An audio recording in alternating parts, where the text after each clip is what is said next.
उठ जी भेद न महसूस थी पई है तो एक निकी जी साबुणदानी महसूस थी पई है।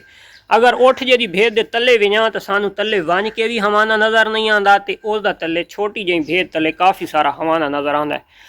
अस्सलाम वालेकुम टू आल संगात, क्या हाल है जनाब? ठीक ठाक हो? उम्मीद करें ना मेरे सारे भेड़ा बिरा ठीक ठाक हो सन। अल्लाह पाक सारे भेरावां दे माल जान इज़्ज़त आबरू हर शे दी हिफाजत फरमावे ते अल्लाह पाक सारे मुसलमानां दियां बच्चियां दे नसीब बचे फरमाए। अच्छा जनाब, मैं एक वीडियो लाई है दमानी भेद दी, ते साडे एक दोस्त दा बड़ा गहरा जियां ते बड़ा भारा जियां ते बड़ा पॉइंट वाला कमेंट्स आई कि दमानी ते कजली दे विच मिल्क दी प्रोडक्शन तर जो मैं तजर्बा किया तो मैं अपना तजर्बा भी शेयर करे सा, क्योंकि काफ़ी अरसे दे विच अलहमदुलिल्लाह कहनू कोई 40 साल थी गए सोटी चाहे, कहनू कोई 30 साल थी गए फार्म बनाए, सारा कुछ उसी उन्हें एक ना एक ब्रीड दे उत्ते काम किया है। वो ही रखी है, चंगियां बकरियां रखियां या चंगियां भेड़ां रखियां तो ना उत्ते काम किया, लेकिन सादे वाला पॉइंट ऑफ कहने कोल भी कोनी कि अलहमदुलिल्लाह असां काफ़ी नस्लों दी भेड़ां रख के उन्होंने बहुत अच्छी अच्छी प्रोडक्ट गिन के अपनी ब्रीड नू भी कंटिन्यू रखी पाया, उसनू मजीद बेहतरी तो बेहतरी वाले पासे गिद्दी आने, और काफ़ी सारे दोस्तों का अलहमदुलिल्लाह शौक भी करवाते पाया, और अलहमदुलिल्लाह एक फार्म का जोड़ा सादा सैटअप है या सिस्टम है अलहमदुलिल्लाह वो भी बहुत अच्छे तरीके नाल चलता पी है। अल्लाह दी ज़ात हर मुसलमान दे हलाल शौक दे विच हलाल फार्म दे विच हलाल रिज़्क दे विच बरकत अता फरमाए, और मेन मकसद दे कि रब दी ज़ात जिहड़ी ना शर शैतान और हासदीन दे हसद तो बचावे, खासकर इंसान नू।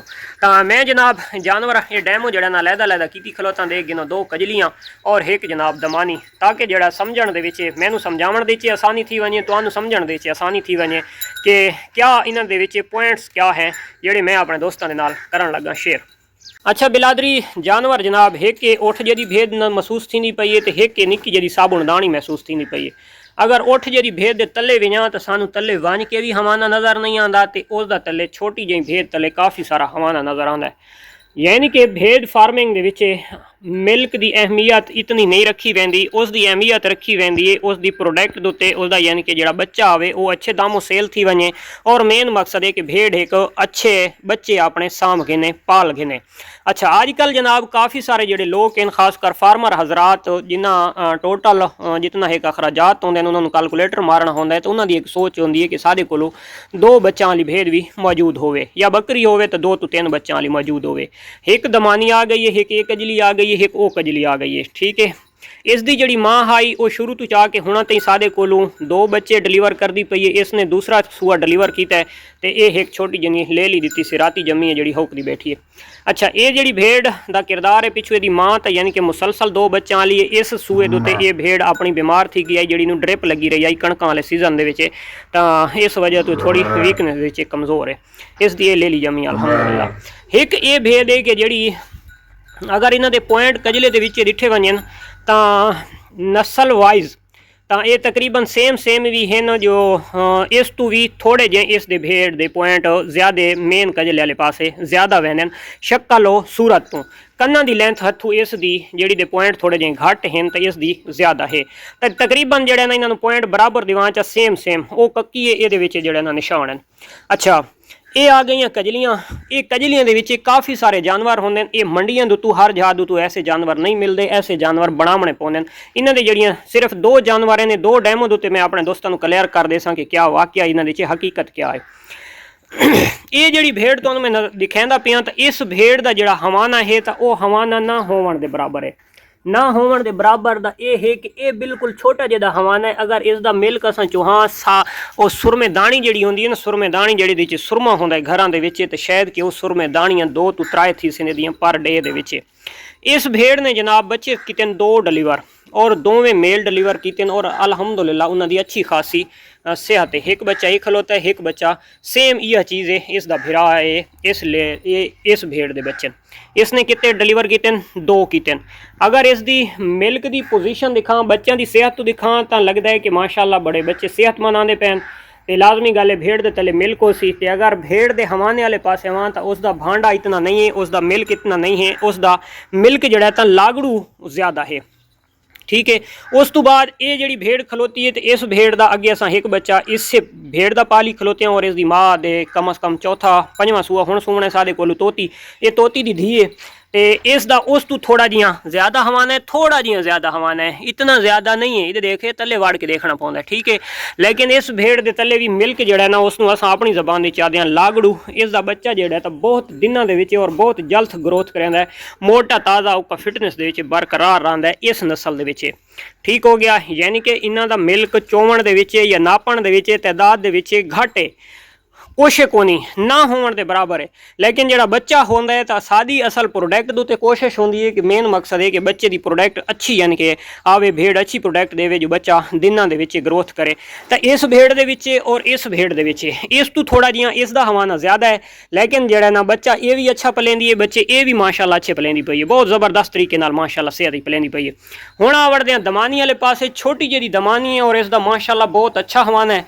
इसकी जी लेली है ये असां भाई बाहरों गिद्दी ने, इसकी लेली दी माशाल्लाह सेहत अगर देख गए ना तो सेहत इन्नी उस बनाई है कि मां जितनी थी गई है अज साढ़े को इसनूं थी गए तकरीबन 4-5 दिहाड़े तो असां इसकी लेली इस तू साइड ते कर दी है। इसकी लेली नूं असां जनाब चाह के मारे ओ परले परले सैक्शन दे विच छोटे किड्स वाले दे विच इसका मिल्क लेली दा असां बंद करवा दिता है। असां जनाब इस उत्ते हुण बस दूजे जिहड़े छोटे बच्चे होने तो उन्होंने इसके थले छोड़ देने तो उन्होंने इसका मिल्क पिलवा छुड़ने। ये हुण भी दोपहर टाइम यानी कि इसका मिल्क असां कढ़वा गिदा है। इसका जिहड़ा मिल्क है तो सारियां कजलियां तो इसका मिल्क जी अटाल हकीकत है ज़्यादा है। हुण आ वड़दे हां लागड़ू वाले पासे तो इसका माशाल्लाह मिल्क लागड़ू भी है, बच्चों भी बड़ा अच्छा सर्वाइव करेंदा पे, बहुत ज़बरदस्त है। हुण जेडे खासकर दोस्त आखन जनाब भाई कजली ते दमानी एक शय है तो ये नहीं हो सकती। वो क्यों नहीं हो सकती? क्योंकि जितना दी ये है कि दमानी और उसके तले बच्चा हो सी, जितनी प्राइस दी वो हो सी उतना दा कजली भेड़ का एक बच्चा हो सी तकरीबन 3 महीनों का। इन्हां दी जिहड़ी प्राइस हो सी तो ये बराबर हो सी, ठीक हो गया। कजली भेड़ ते दमानी भेड़ यानी कि कजली भेड़ एक परचेज करो और जनाब दमानी 2 परचेज करो तो कजली एक दे शायद कि 2-4 हज़ार रुपया रेट ज़्यादा होवे। ये यानी कि बहुत प्योरिटी वाले पास ना वैंदा पिया, नॉर्मल जानवर की गल करेंदा पिया। दमानी दे विच भी काफ़ी सारियां नस्लां हैं ते ताला खाटमा थी गया तो जनाब दमान दी थी गई तो रमक दी थी गई तो ये वो तो काफ़ी सारियां। लेकिन इस भेड़ दे विच मैं एक 4-5 दिहाड़ां दी डिठा है तो माशाल्लाह बहुत ज़बरदस्त चीज़ है। ये हुण नहीं पता कि पिछू किहड़े इलाके चो आई हुई है दमान तो कित्थों आई है कित्थों नहीं। ये सरां वाली मंडी तो एक बंदा बलोच गिद्दी वदा आई तो असां उसदे कोल परचेज कर गिद्दी, लेकिन जेड़े बंदे कोल आई बंदा कोई शौकीन आई, ठीक है। शह चंगी हाई जेड़े रंग दा नाल भी वो निकली है या सेल हुई है तो माशाल्लाह इसदी मिल्क भी अच्छा है, प्रोडक्ट भी इसकी बहुत ज़बरदस्त है। आप भी अजे लवी है तो पता नहीं शायद कि क्रॉस ही थी होवे, लेकिन पूरा कन्फर्म नहीं असां इस दे विच ये दूजियां भेड़ां दे विच तो असां इस दे उत्ते कोई ब्रीडर वगैरह नहीं छोड़ा, ठीक है। अच्छा मिल्क दी हुण तादाद ये ज़्यादा है, यानी कि इसका अगर कराना एक दिन दे विच दमानी दे तले मिल्क जिहड़ा तां उक्का घाटी होवे तो भाई 2 किलो तो इसके तले मैक्सीमम होंदा ही होंदा है, जिहड़ी अच्छी थोड़ी जी क्वालिटी दे विच अच्छी भेड़ होवे। 2 kg ना हो सी तो 2 kg तो थोड़ा जिहा कम हो सी। अगर वो मुतबादल भी कजली वाले पासे तो कजली नूं per day they which 1 kg करना भी बहुत मुश्किल है। अगर मैं इस भेद की गल करा तो मेरी ये भेद एक दिन दे विच आधा किलो भी प्रोवाइड नहीं कर सकती, ठीक है। उस तो बाद इसकी गल करा तो शायद कि आधे किलो तो थोड़ी जी क्रॉस थी वैसी, बस इह कुछ फर्क है ना कोई, यानी कि इस दे विच इतने हुसन ते खूबसूरती ना ये विच।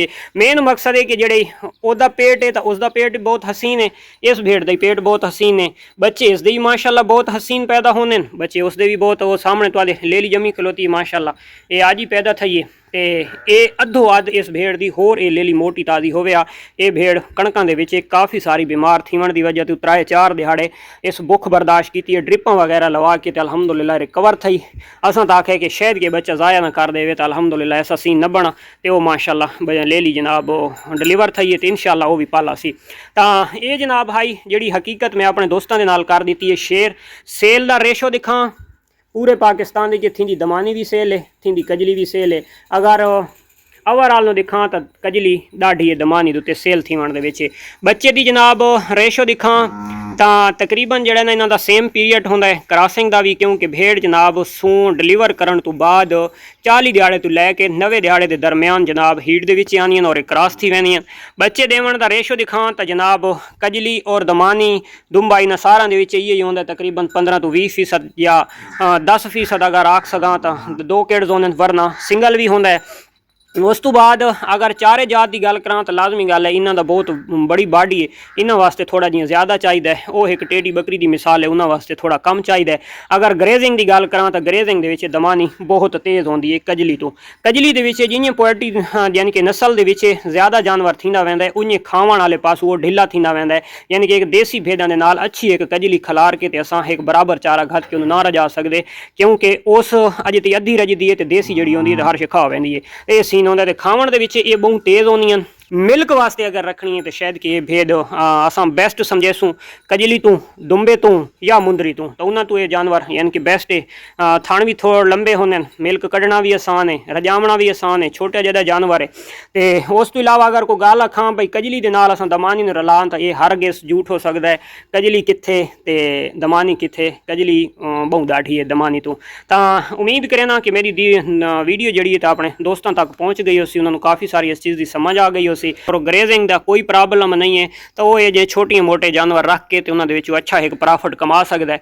स्टॉल फीडिंग के उत्ते जो अखराजात थोड़े जिहे ज्यादा आ वड़ते हैं, जो अगर मुल घिन के पवा या अगर अपने रकबे होवन तो बात उस परेशानी कोनी है। तो ये जी ब्रीड है तो इंशाअल्लाह हुण साडा एक सिस्टम शुरू थी गया। तो मैं इस दमानी जितने एक नवे नवे मेरे को पीस आसन ते डायमंड आसन इंशाअल्लाह दमानी दे विच मैं अपने जान कोशिश करे सा अच्छे जानवर परचेज करा, लवे जानवर परचेज करा। तो इन्हां दे विच जितनी एक खसीयत हो सी तो मैं अपने दोस्तों के नाल शेयर करेंदा रहा। मिलते हैं इंशाअल्लाह नेक्स्ट वीडियो, तब तक देसो इजाजत, अल्लाह हाफिज़।